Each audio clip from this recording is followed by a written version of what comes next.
Me llamo María, tengo 65 años y he vivido en Santa Cruz del Ribeirón desde el día en que nací. Es un lugar tan reducido que, si alguien estornuda en la plaza, al poco rato ya tiene a media vecindad tocando la puerta con un frasco de jarabe. Aquí todos creen conocer la vida ajena, aunque en realidad no es así, porque lo que estoy a punto de contar permaneció enterrado durante 40 años, como un secreto que casi se perdió con el tiempo. Hay fechas que se graban a fuego en la memoria, y para mí esa jornada fue el 15 de octubre de 1982. Guardo intacto cada detalle de aquel día. El perfume del jazmín decorando la iglesia, el vestido blanco que mi madre y yo cosimos a lo largo de 3 meses, y ese cosquilleo en el estómago que me producía la ansiedad. Se suponía que iba a ser el día más dichoso de mi existencia, el día en que dejaría de ser María de los Dolores para convertirme en María de Juan. Pero él jamás apareció. Los minutos se hicieron eternos hasta volverse horas. Las miradas de compasión comenzaron a rodearme una tras otra, y la vergüenza se me clavaba por dentro como un puñal. Sentada en un banco de la sacristía, con el ramo marchitándose entre mis manos y el corazón todavía más mustio, comprendí lo que significa la verdadera humillación. No vendrá, me dijo el padre Antonio con tono sereno. Hija, creo que lo mejor será mandar a todos de vuelta a casa, añadió después. Y así fue. Mi tío José, que había sido para mí la figura más cercana a un padre desde que perdí al mío, se puso al frente de la iglesia y anunció con voz firme: la boda queda cancelada. Pueden regresar a sus casas. Mientras la gente salía, escuchaba los murmullos. Pobrecita, siempre lo sospeché. Los hombres no sirven para nada. Cada frase era como una aguja enterrándose en mi piel. Mi madre lloraba en un rincón, más por el que dirán que por mi dolor, lo sé bien. Mis primas intentaban consolarme, pero, ¿qué palabras pueden aliviar a una novia abandonada en pleno altar? Al final, cuando todos se marcharon, solo quedamos mi madrina y yo en aquella iglesia vacía.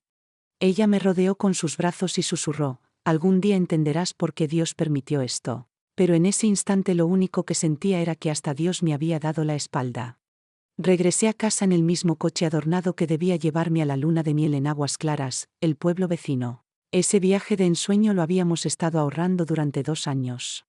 Las cintas blancas colgando en los costados del vehículo se agitaban con el viento, como si se burlaran de mi desgracia. En la mesa de casa todo seguía dispuesto para la celebración. El pastel aún estaba en su sitio, rodeado de bandejas con bocadillos preparados con tanto esmero. Ni la madre de Juan, doña Josefa, se presentó a dar una explicación. Su padre, don Manuel, envió a decir que tampoco sabía dónde estaba su hijo. Nadie sabía nada. Juan se había desvanecido como el humo. Esa noche permanecí con el vestido puesto, o mejor dicho, no logré dormir. Pasé las horas mirando el techo, repasando cada recuerdo de los últimos años, buscando dónde me había equivocado. ¿Es que nunca me quiso realmente? ¿Será que yo no vi las señales? ¿O acaso existía otra mujer? Las preguntas giraban en mi cabeza como un carrusel desbocado. Los días siguientes, en el pueblo no se hablaba de otra cosa. Yo no salía de mi habitación, no quería enfrentar miradas que delataran mi vergüenza. Los rumores crecían como mala hierba. Algunos decían que Juan se había escapado con la hija del farmacéutico. Otros que debía dinero de juego. Otros más afirmaban que se había dado cuenta de que no me amaba. Cada versión era más hiriente que la anterior. Una semana más tarde apareció su maleta en la terminal de autobuses. Decían que había sido olvidada allí. Dentro estaban las prendas que él pensaba usar en la luna de miel, lo que solo hizo que el enigma se volviera aún más profundo. Si había escapado, ¿por qué dejar la maleta? Si le ocurrió algo, nadie lo sabía. La policía abrió una investigación, pero sin empeño.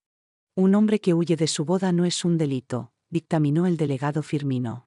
Es solo un caso de desamor. Y así comenzó una historia que parecía no tener fin ni respuesta.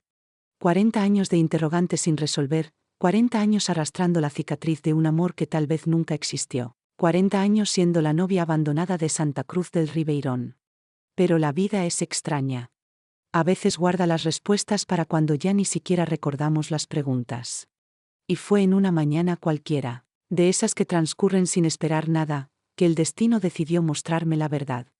Antes de contar cómo descubrí lo que pasó con Juan, necesito retroceder en el tiempo. Volver a mi infancia, a mis raíces. para comprender quiénes éramos y por qué su desaparición dejó una huella tan honda en mí. Nací y crecí en Santa Cruz do Ribeirón, hija de Sebastián, carpintero, y de Elena, costurera. Nuestra familia era humilde, pero mi padre tenía unas manos privilegiadas capaces de crear los muebles más hermosos de la región. La casa donde vivíamos era sencilla, aunque estaba llena de piezas trabajadas por él, verdaderas obras de arte hechas en madera. Perdí a mi padre muy temprano. Tenía apenas 12 años cuando murió de una neumonía. Después de una inundación que mantuvo nuestra vivienda bajo el agua durante 3 días, mi madre tuvo que arreglárselas sola con nosotros 3. Yo era la mayor, y me quedé al frente de la casa y de mis hermanos menores, José y Antonio. Mientras mi madre cosía día y noche para sacar adelante el hogar, yo me ocupaba de cocinar, limpiar y cuidar de ellos. Con pocos años ya sabía preparar frijoles, un plato que incluso doña Carmiña, dueña de la pensión y reconocida como la mejor cocinera del pueblo, solía alabar. Asistí a la escuela hasta los 16. Me gustaban mucho los estudios, sobre todo la literatura. La profesora Norma solía decirme que tenía talento para escribir y me animaba a seguir aprendiendo. Pero la vida no da tregua cuando la mesa está vacía. Tuve que ayudar a mi madre en la costura, y pronto ya confeccionaba vestidos para las jóvenes del pueblo. Fue en esa época cuando apareció Juan en mi vida. Había llegado desde Palmeiras, una ciudad situada a unos 40 kilómetros, para trabajar en la única sucursal bancaria de Santa Cruz. Era un muchacho alto, bien parecido, de cabello negro siempre peinado con cuidado y unos ojos color miel que brillaban con intensidad. Todas hablaban de él, sobre todo las chicas casaderas. Nuestro primer encuentro fue cuando vino a casa a encargar unas camisas. Ese día mi madre tenía las manos inflamadas por la artritis, así que fui yo quien tomó sus medidas. Recuerdo todavía el temblor en mis dedos al pasar la cinta métrica por sus hombros. Juan lo notó y me regaló una sonrisa. Esa sonrisa se coló en mi corazón sin pedir permiso. Después de aquella primera visita, Juan empezó a aparecer con más frecuencia en casa. Decía que necesitaba otra camisa o que había que hacer un ajuste, aunque todos sabíamos que no era la costura lo que lo atraía. Mi madre lo advirtió enseguida y una tarde se ausentó a propósito, dejándonos solos en la sala. Fue entonces cuando Juan reunió el valor y me invitó a pasear por la plaza después de la misa del domingo. En un pueblo tan conservador como el nuestro, salir juntos no significaba más que sentarse en un banco de la plaza bajo la atenta mirada de familiares y conocidos. Aún así, esos ratos con él tenían un aire mágico, como si el mundo se detuviera a nuestro alrededor. Me hablaba de sus sueños de crecer en el banco, de llegar a ser gerente y de poder darme una vida sin carencias. Soñaba con comprar una casa bonita y hasta con llevarme a conocer el mar, un lugar al que ninguno de los dos había viajado. Nuestro noviazgo duró 3 años. Juan siempre se mostró respetuoso, cuidando que nada pusiera en entredicho mi honor, algo muy importante en aquella época. Nuestro primer beso llegó 6 meses después de empezar a vernos. Fue un beso breve y nervioso, escondidos detrás de la iglesia tras una jornada comunitaria. Ese instante me dejó desvelada durante noches enteras. Juan no se parecía a los demás muchachos del pueblo. Le gustaba leer y podía conversar de muchos temas, siempre con ideas adelantadas para los tiempos en que vivíamos. Me animaba a leer los libros que pedía prestados en la biblioteca del pueblo vecino. Gracias a él descubrí a Jorge Amado, José de Alencar y hasta autores extranjeros como Víctor Hugo. Decía que si hubiera tenido la oportunidad, yo podría haber sido profesora. Esa manera de valorar mi intelecto era rara en esos años y me hacía sentir especial. Nuestras familias aprobaban la relación sin objeciones. Mi madre veía en Juan la promesa de un futuro estable y tranquilo para mí. Doña Josefa, su madre, me apreciaba por mi habilidad en la cocina y en la costura, cualidades muy valoradas en una nuera en aquellos tiempos. Don Manuel, su padre, aunque parco en palabras, siempre me trató con cordialidad. Tras 3 años de noviazgo, Juan me pidió matrimonio bajo la sombra del gran mango de la plaza principal. No tenía un anillo lujoso, nuestras posibilidades no alcanzaban para tanto, pero me prometió trabajar sin descanso para que nunca me faltara nada. Decidimos que la boda sería en octubre de 1982, justo cuando él recibiría un aumento en el banco. Desde ese momento, los meses se llenaron de preparativos. Mi madre y yo confeccionamos mi vestido de novia con telas que las vecinas nos ayudaron a conseguir, cada una aportando un pedazo como muestra de cariño. El velo lo prestó mi prima Teresa, que se había casado 2 años antes. Juan guardaba cada moneda de su sueldo para nuestra luna de miel y para empezar nuestra vida en común. Una semana antes del casamiento noté que estaba más callado, preocupado. Cuando le pregunté qué le pasaba, sonrió nervioso y dijo que solo eran los típicos temores de alguien a punto de casarse. Le creí sin dudar, convencida de que nada podía interponerse entre nosotros. La víspera de la boda seguimos la tradición. Él pasó la noche en casa de sus padres y yo me quedé acompañada por mis amigas. Ellas trajeron pequeños regalos como un mantel bordado y un juego de tazas, obsequios sencillos pero llenos de afecto. Nos quedamos despiertas hasta tarde hablando de lo que me esperaba como esposa y riendo con timidez sobre la noche de bodas. Yo, como la mayoría de las jóvenes de buena familia de entonces, llegaba virgen al matrimonio, nerviosa pero ilusionada. El amanecer del 15 de octubre me sorprendió con el corazón ligero, a pesar de los nervios. El cielo estaba despejado y azul, como si todo conspirara para bendecir mi unión. Recuerdo el aroma del café que preparó mi madre y el pan con mantequilla que apenas probé, porque los nervios me cerraban el estómago. Nunca hubiera imaginado que aquel día, que debía ser el más feliz de mi vida, se convertiría en el comienzo de una herida que tardaría 40 años en cerrarse. Mis amigas llegaron temprano para ayudarme a arreglarme. Con manos hábiles recogieron mi cabello en un moño adornado con flores frescas, siguiendo la moda de la época. Mi madre iba y venía de la habitación, revisando cada detalle del vestido y acomodando el velo con dedos temblorosos. Sus ojos brillaban con orgullo y preocupación, reflejando la mezcla de emociones que la embargaban. Cuando por fin me puse el vestido, un silencio solemne llenó la casa. Era sencillo pero hermoso, satén blanco con encajes en las mangas y en el dobladillo, un corpiño ceñido que caía en una falda fluida. No era ostentoso, pero para mí era perfecto. Cada puntada llevaba el amor de las largas noches de trabajo junto a mi madre. «Estás preciosa, hija», me dijo con lágrimas contenidas, una de las pocas veces que la vi quebrarse. Un coche prestado por mi padrino nos esperaba, adornado con cintas blancas y flores, para llevarme a la iglesia. Mi tío José, el hermano de mi padre, sería quien me acompañara al altar. Lo noté nervioso, ajustándose una corbata nueva que probablemente estrenaba ese mismo día. El trayecto hasta la iglesia se me hizo interminable. Mi corazón latía con tal fuerza que pensé que todos podrían oírlo. En mi mente trataba de imaginar a Juan esperándome, con los mismos nervios y la misma ilusión. La iglesia de San Sebastián estaba decorada con jazmines y margaritas recolectados por las vecinas. Al llegar, vi que casi todo el pueblo se había reunido, porque en lugares pequeños una boda es un acontecimiento colectivo. Respiré hondo, tomé el brazo de mi tío y entré. La marcha nupcial resonó en el órgano tocado por doña Aparecida, la maestra de música. Las puertas se abrieron y todos se pusieron de pie para mirarme. Avancé con cuidado, evitando tropezar con el vestido y con mis propios nervios. Pero al llegar a la mitad del pasillo noté algo extraño. El lugar donde Juan debía esperarme, junto al padre Antonio, estaba vacío. Pensé que aparecería en cualquier momento, disculpándose por un retraso. Seguí caminando despacio, dándole tiempo. Cuando llegué al altar, las miradas ya se cruzaban inquietas. El padre Antonio me susurró al oído: «Tranquila, hija, tal vez se haya demorado». Me senté en un banco con el ramo en las manos, obligándome a sonreír como si todo estuviera bajo control. 10 minutos se convirtieron en 20, luego, en 30. Los murmullos crecían a mis espaldas, las miradas mezclaban compasión, curiosidad y hasta burla.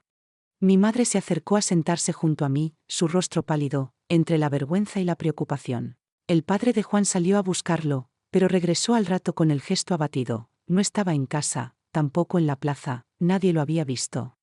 Los comentarios entre la gente se hicieron más claros y crueles. Seguro se fugó con otra. Siempre me pareció extraño que un empleado del banco se interesara por una costurera. Esas palabras eran cuchillos que se me clavaban en la piel. Las lágrimas me llenaron los ojos, pero me negué a derramarlas frente a todos. Después de casi 2 horas de espera, el padre Antonio anunció lo inevitable. «Hermanos, este matrimonio no se celebrará. Vayan a sus hogares y recen por estos jóvenes». Algunos se acercaron a darme consuelo, pero la mayoría salió apurada, ansiosa por llevarse la noticia. Me quedé inmóvil en el banco, con el ramo ya marchito entre mis dedos, incapaz de asimilar lo que pasaba. Mi madrina se sentó a mi lado, me abrazó y susurró: «Vámonos, hija, aquí ya no queda nada para ti». Salí de la iglesia tomada del brazo de mi tío José. La gente ya se había dispersado, pero aún quedaban algunos curiosos murmurando en las esquinas. Sentía que cada paso pesaba toneladas, como si el suelo me rechazara. El coche que debía llevarme a la luna de miel estaba allí, adornado con cintas y flores que ahora parecían una burla cruel. Subí en silencio, con la mirada clavada en mis zapatos blancos. El trayecto de regreso fue aún más largo que el de ida. Las calles parecían desiertas, pero yo sabía que detrás de cada ventana había ojos espiando mi desgracia.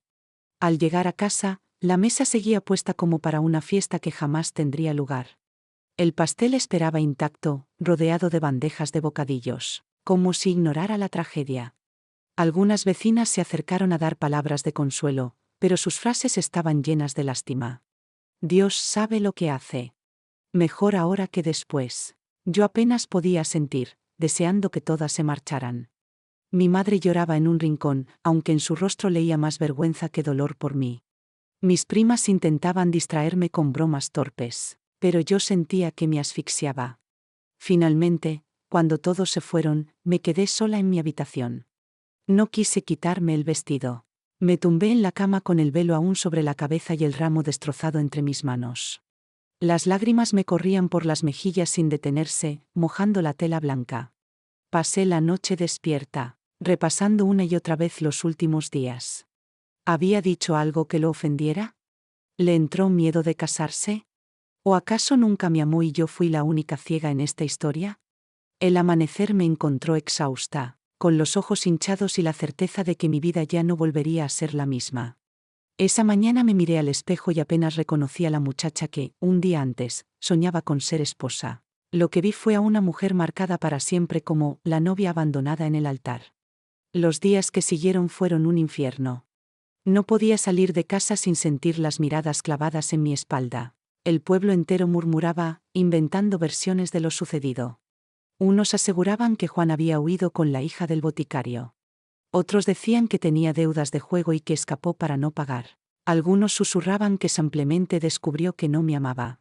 Cada rumor era como una herida nueva que se abría en mi piel. Yo prefería encerrarme en mi cuarto, sin fuerzas para enfrentar la calle. El silencio de la casa solo era interrumpido por los sollozos apagados de mi madre.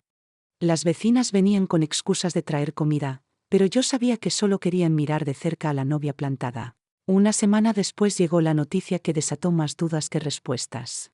La maleta de Juan apareció olvidada en la terminal de autobuses.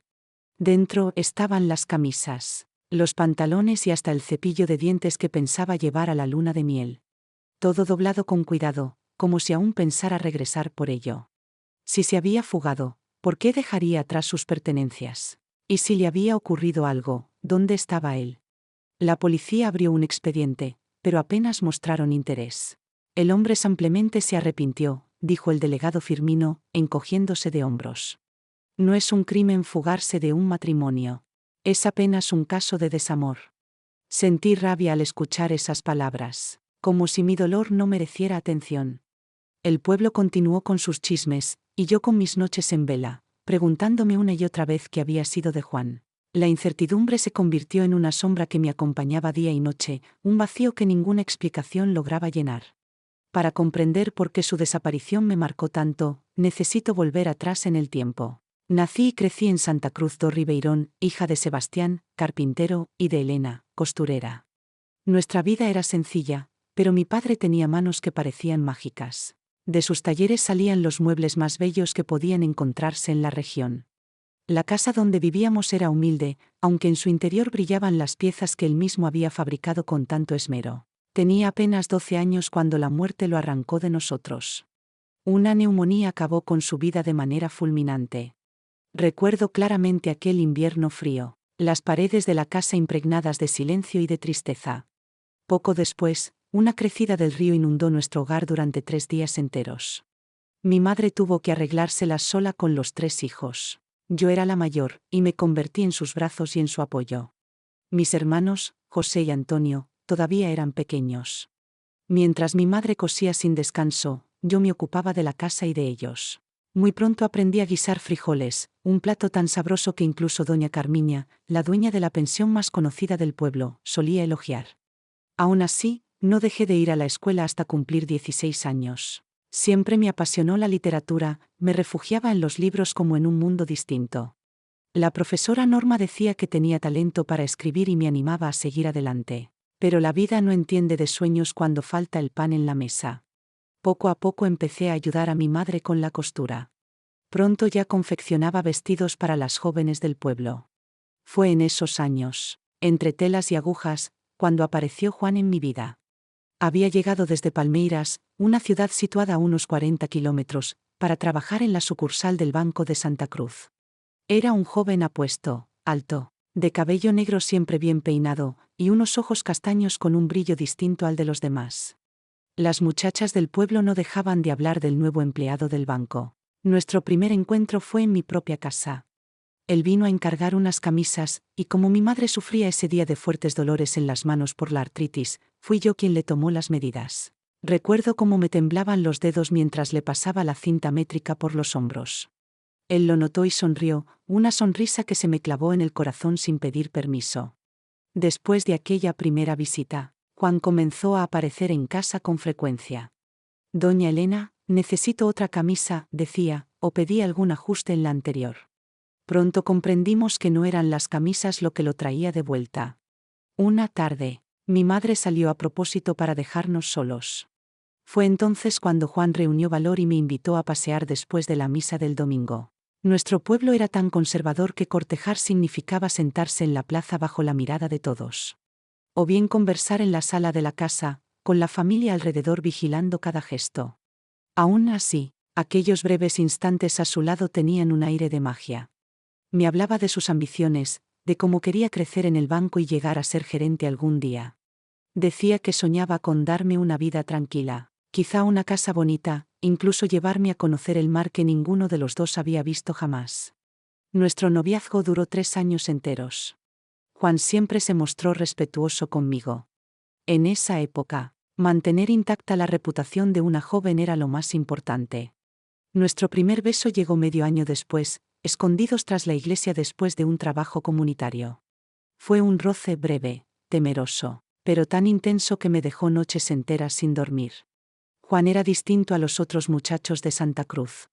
Le gustaba leer, hablaba de temas que nadie más en el pueblo mencionaba.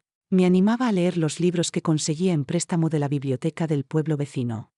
Gracias a él descubrí a Jorge Amado, a José de Alencar y hasta a Víctor Hugo. Me decía que, con estudios, yo podría haber sido profesora. Que él admiraba mi inteligencia tanto como mis habilidades con la costura. Ese respeto por mi manera de pensar era algo raro en aquel tiempo. Un domingo por la tarde, después de acompañarme a casa, Juan me pidió que no entrara todavía. Sacó del bolsillo una pequeña caja de terciopelo azul, temblándole ligeramente la mano. ¿Quieres casarte conmigo, Mariana?, me preguntó, mirándome con esos ojos que ya me conocían de memoria. Sentí que el corazón me martillaba el pecho. Le dije que sí, casi sin voz, pero con una certeza que me llenó de calor por dentro. La sortija no era de oro ni tenía piedras preciosas. Era sencilla, con una piedra de vidrio que brillaba como si lo fuera.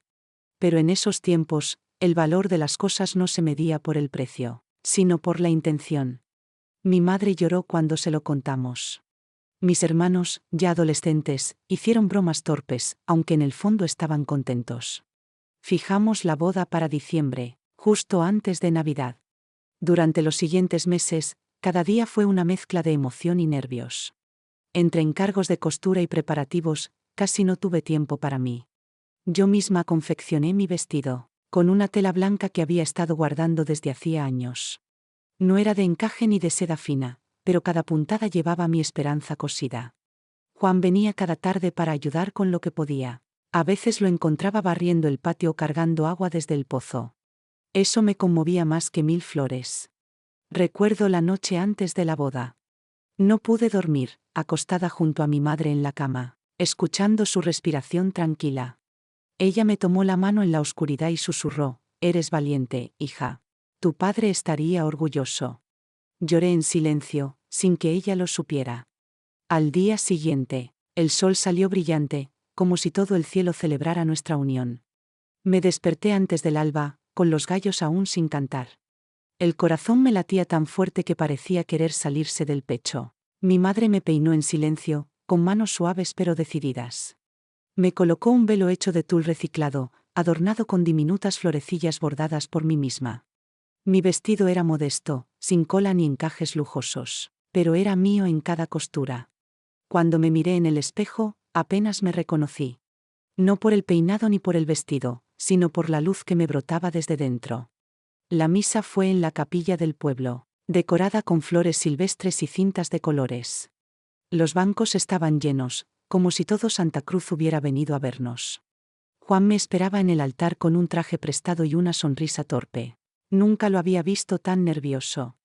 El cura, don Camilo, nos habló de paciencia, de respeto, de caminar juntos sin olvidar quiénes éramos. Cuando dijimos sí, me sudaban las manos, pero mi voz no titubeó. Al salir de la iglesia, nos lanzaron arroz y pétalos de rosa recogidos por los niños del barrio. La fiesta fue en el patio de la casa de mi madre. Había tamales, buñuelos, refresco de horchata y música tocada por el primo de Juan con su acordeón. No hubo lujos, pero sí abundancia de cariño. Bailamos hasta que la noche cayó y las estrellas salpicaron el cielo.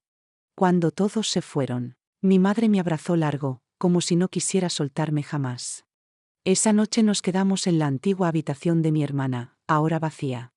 Juan me miraba con ternura, como si temiera romper algo frágil. La primera noche no fue como en las novelas. No hubo pasión desbordada ni promesas eternas. Solo dos cuerpos conociéndose con respeto, con risa tímida y respiraciones entrecortadas. Y en medio de todo, una certeza tranquila: estábamos juntos, por fin. Los primeros meses como esposos fueron una mezcla de descubrimientos y torpezas. Aprendimos a convivir como quien aprende a bailar, pisándonos al principio, riéndonos después. Juan era ordenado, metódico, casi maniático con sus horarios. Yo, en cambio, vivía con el reloj de las emociones, haciendo todo según el ánimo del día. A veces discutíamos por tonterías: la forma de tender la cama, el lugar del azúcar, el volumen de la radio. Pero bastaba una mirada cansada al final del día para que todo se disolviera en un abrazo. Nuestra casa era pequeña, con paredes delgadas y ventanas que temblaban con el viento. Pero tenía lo esencial: amor, respeto y una mesa donde cabíamos los dos. Con el tiempo, aprendimos a compartir silencio sin incomodidad. Él me leía en voz alta los domingos, yo le preparaba pan dulce los viernes por la noche. Las rutinas nos fueron tejiendo un nido. A los 2 años de casados, supe que estaba embarazada. Me enteré una mañana, al notar que el café me daba náuseas. Cuando se lo conté a Juan, se le llenaron los ojos de lágrimas. Me abrazó tan fuerte que por un momento sentí que el mundo se detenía. Durante el embarazo, él fue más atento que nunca. Me traía flores del mercado, me acompañaba al médico, me acariciaba la barriga cada noche. Nuestra hija nació en casa, con la ayuda de doña Mercedes, la partera del barrio. Fue un parto largo, con gritos, sudor y un miedo que solo desapareció al oír su primer llanto. La llamamos Clara, porque en cuanto llegó, todo pareció más luminoso. Juan no cabía en sí de orgullo. La cargaba como si fuera de cristal, le cantaba coplas inventadas, le hablaba como si ya lo entendiera todo. Yo, exhausta y feliz, la miraba dormir durante horas, incrédula aún de haber creado algo tan perfecto. A los 3 años llegó el segundo, un varón. Lo llamamos Mateo, y desde el principio fue puro brío. Con él descubrimos que cada hijo es un mundo distinto. Mientras Clara era calma y observadora, Mateo era torbellino y risa. Nuestra casa se llenó de juguetes, de llantos nocturnos, de canciones infantiles y manos pequeñas que lo tocaban todo. Y aunque había días en que el cansancio nos vencía, nunca nos faltó la gratitud de estar construyendo algo juntos. La alegría de los niños no nos blindó de las dificultades. Con el paso del tiempo, los gastos crecían más rápido que los ingresos. Juan trabajaba largas jornadas en la fábrica, y aún así, el dinero apenas alcanzaba para lo básico. Yo cosía ropa para vecinos, cuidaba niños ajenos, vendía pasteles los fines de semana. Todo lo que pudiera sumar algo, lo intentaba. A veces, llegábamos al final del mes con una sola moneda en el bolsillo. Recuerdo noches en que cenábamos pan con café y agradecíamos igual. Nunca les faltó a nuestros hijos el cariño, pero hubo inviernos en los que nos faltaron los abrigos. La tensión se colaba por las rendijas de la casa como el frío. Discutíamos más, reíamos menos. Juan volvía cansado, yo estaba irritable, y cualquier palabra mal dicha era chispa en pólvora seca. Hubo un tiempo en que dormíamos espalda con espalda. Y sin embargo, nunca dejamos de hablarnos, aunque fuera para decir, estoy harto, pero aquí sigo. La peor crisis vino cuando Juan perdió el trabajo. Una ola de despidos y él, con sus canas tempranas, fue uno de los primeros en irse. Los días siguientes fueron de silencio espeso, de miradas que evitaban encontrarse. Yo me sentía impotente, él se sentía fracasado. Fue Clara quien rompió la tristeza una tarde, al traer una flor que había encontrado en la calle. Para que no estén tristes, papás, dijo. Ese gesto pequeño encendió una chispa que necesitábamos. Juan comenzó a hacer reparaciones en casas ajenas, yo abrí un pequeño puesto de empanadas. No fue fácil. Hubo días sin ventas, otros sin clientes, pero también hubo vecinos que nos apoyaron, y momentos en los que la esperanza se colaba en forma de propina o sonrisa. Aprendimos a vivir con menos y valorar más. La crisis, aunque amarga, nos hizo equipo. Nos miramos de nuevo con complicidad, como al inicio. Y en medio de la escasez, floreció algo que ya dábamos por perdido, la ternura. Cuando Clara entró en la adolescencia, fue como ver florecer un campo al que creíamos conocer de memoria. De pronto tenía opiniones firmes, silencios largos y una mirada que a veces se nos escapaba. Mateo, en cambio, creció como una llamarada, intenso, impaciente, rebelde sin razón aparente. La casa se llenó de portazos, de discusiones por la ropa, las salidas, los amigos. Yo sentía que caminábamos por un terreno minado, donde cualquier frase podía ser malinterpretada. Juan intentaba imponer disciplina, pero terminaba frustrado. Y yo me debatía entre protegerlos y soltar la cuerda. Nos mirábamos a veces con agotamiento, preguntándonos en silencio dónde estaban aquellos niños que nos decían, te quiero, antes de dormir. Clara empezó a distanciarse. Se encerraba en su cuarto, escribía en un cuaderno que no dejaba ver a nadie. Una vez le pregunté si estaba bien, y me respondió con un no lo sé, que me dejó helada. Mateo, por su parte, comenzó a faltar a clases. Nos llamaron del colegio, nos advirtieron que algo andaba mal. Tuvimos miedo. Miedo de haber fallado, de haber perdido el control. Pero no nos rendimos. Buscamos ayuda, hablamos con otros padres, con los profesores, con ellos mismos. Aprendimos a escuchar sin juzgar, a preguntar sin invadir. Y poco a poco, fuimos recuperando su confianza. No volvieron a ser niños, pero empezamos a conocer a las personas en las que se estaban convirtiendo. Clara nos confesó que quería ser escritora. Mateo, que soñaba con viajar por el mundo. Y aunque los temores no desaparecieron del todo, empezamos a sentir orgullo por sus alas, incluso si eso implicaba que volaran lejos. A esas alturas, Juan y yo habíamos envejecido sin notarlo. Las canas eran testigos de las noches en vela, y las arrugas, de tantas preocupaciones calladas. Pero también había risas nuevas, conversaciones más profundas, y una complicidad que solo se construye con años de navegar juntos.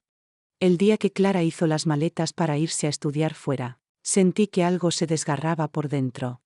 Me sonrió con emoción, con ese brillo en los ojos que solo tienen los que están a punto de comenzar su propia historia. Yo la abracé fuerte, fingiendo que no temblaba por dentro. Juan apenas habló, pero la acompañó hasta la terminal, cargando su maleta como si fuera la última que llevaría. Volvimos en silencio, cada uno envuelto en sus propios pensamientos. La casa, sin su risa, se sentía más grande, más fría. Poco después, Mateo también se fue. Con una mochila al hombro y una sonrisa traviesa, nos dijo que necesitaba encontrar su lugar en el mundo. Nos abrazó como quien parte a la aventura sin mirar atrás. Y entonces, el silencio se instaló en casa como un huésped permanente. Ya no había platos sucios olvidados, ni gritos pidiendo más arroz, ni puertas que se cerraban con fuerza. Solo Juan y yo, frente a frente, como al principio, pero distintos. Pasamos semanas sin saber muy bien cómo hablarnos. Cada uno se refugiaba en sus rutinas. Yo limpiaba cajones que no necesitaban limpieza. Él reparaba cosas que no estaban rotas. Hasta que una noche, al preparar la cena, me dijo, ¿y si viajamos? Lo miré, sorprendida. No tenemos hijos que cuidar, ni horarios que cumplir, solo tiempo, agregó. Y tenía razón. Habíamos pasado media vida cuidando, resolviendo, resistiendo. Era hora de compartir. Fuimos a la playa, como en nuestra luna de miel. Caminamos descalzos por la orilla, comimos helado sin culpa, hablamos de libros, de sueños, de lo que vendría. Redescubrí al hombre que me enamoró, y él, a la mujer que creía haber perdido entre pañales y cuentas por pagar. No éramos los mismos, y sin embargo, seguíamos eligiéndonos. Los años comenzaron a notarse primero en las rodillas de Juan. Luego en mi vista, que ya no distinguía bien las letras pequeñas. Las citas médicas se volvieron parte de nuestra rutina, como antes lo eran las reuniones de padres o las compras del mes. Pero no nos quejábamos. Al contrario, agradecíamos cada mañana en la que podíamos prepararnos el café sin ayuda. Los nietos llegaron como un nuevo sol. Pequeños, ruidosos, llenos de vida. Ver a Clara y Mateo con sus propios hijos fue como mirar el tiempo al revés. A veces, mientras jugaban en el jardín, yo cerraba los ojos y escuchaba los ecos del pasado. Juan y yo nos sentábamos en el porche, tomados de la mano, como dos testigos silenciosos de todo lo que habíamos construido. Él solía decirme, ¿te acuerdas cuando no teníamos idea de nada? Y yo reía, porque era verdad. Habíamos improvisado, tropezado, discutido, pero siempre juntos. No todo fue perfecto. Hubo momentos en que pensamos en rendirnos. En que el cansancio pesaba más que el amor. Pero aprendimos que amar no es sentir siempre lo mismo, sino elegir quedarse, incluso cuando cuesta. Ahora, cuando la casa vuelve a quedarse en silencio tras las visitas, no duele como antes. Duele distinto. Como una nostalgia dulce, como un libro que uno relee sabiendo el final. A veces me siento frente al espejo y apenas reconozco mi reflejo. Pero cuando Juan me abraza por detrás y me susurra, sigues siendo tú, vuelvo a creerlo. La vida nos ha cambiado el cuerpo, pero no la risa, ni las ganas de seguir soñando. El diagnóstico llegó en una tarde cualquiera, de esas en las que uno no espera que el mundo cambie. Juan tenía Parkinson. El médico lo dijo con calma, como si su voz no fuera a rompernos por dentro. Él asintió en silencio, sin dramatismos, como siempre. Yo me aferré a su mano, temblando más que él. Desde ese día, todo empezó a ser más lento. Caminar, comer, abotonarse la camisa, pero también más profundo.